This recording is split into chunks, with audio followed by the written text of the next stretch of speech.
محمود غزنوی نے ایک دن فرمایا کہ میں حضرت خضر علیہ السلام کی زیارت کرنا چاہتا ہوں۔ ایک غریب آدمی کھڑا ہوا، وہ کہنے لگا میں آپ کو زیارت کرا دیتا ہوں، لیکن ایک شرط ہے، میں غریب ہوں، 6 مہینے کا خرچہ میں آپ کو دینا ہوگا میرے بچوں کو۔ اس نے کہا ٹھیک ہے۔ 6 مہینے کے بعد محمود غزنوی نے اس کو بلایا، ہاں جی خضر علیہ السلام کی ملاقات کا کوئی وظیفہ مکمل ہوا؟ اس نے کہا جی کچھ وظیفے الٹ ہو گئے، 6 مہینے اور چاہیے۔ اس نے کہا ٹھیک ہے۔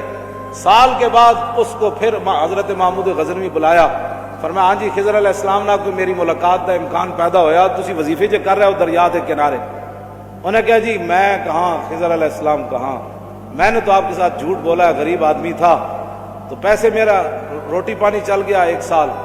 تو محمود غزنوی کا مجلس لگی ہوئی تھی، ہزاروں لوگ موجود تھے، غوث بھی تھے، کتب بھی تھے، ابدال بھی تھے، محدث بھی تھے، مفسر بھی تھے۔ تو اس نے اپنے ایک وزیر کی طرف اشارہ کر کے کہا بتاؤ بھائی جو بادشاہ سے جھوٹ بولے اس کی کیا سزا ہے؟ وہ وزیر کہنے لگا کہ اس کو قتل کر دیا جائے۔ محمود غزنوی کے مجلس میں ایک نورانی چہرے والے بزرگ بیٹھے تھے، انہوں نے کہا بادشاہ سلامت، اس نے بالکل ٹھیک کہا۔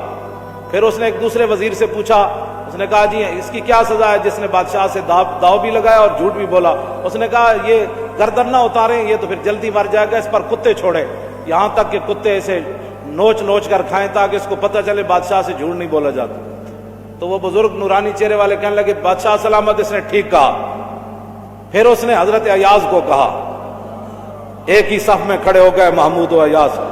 حضرت ایاز کو کہا کہ ہاں جی آپ بتائیں۔ اس نے کہا بادشاہ سلامت، ایک غریب آدمی تھا، اس کے جھوٹ بولنے سے آپ کے وقار میں کوئی کمی نہیں آئی، اور 1 سال پیسے دینے سے آپ کے خزانے میں کوئی کمی نہیں ہے، یا آپ اس کو معاف کر دیں۔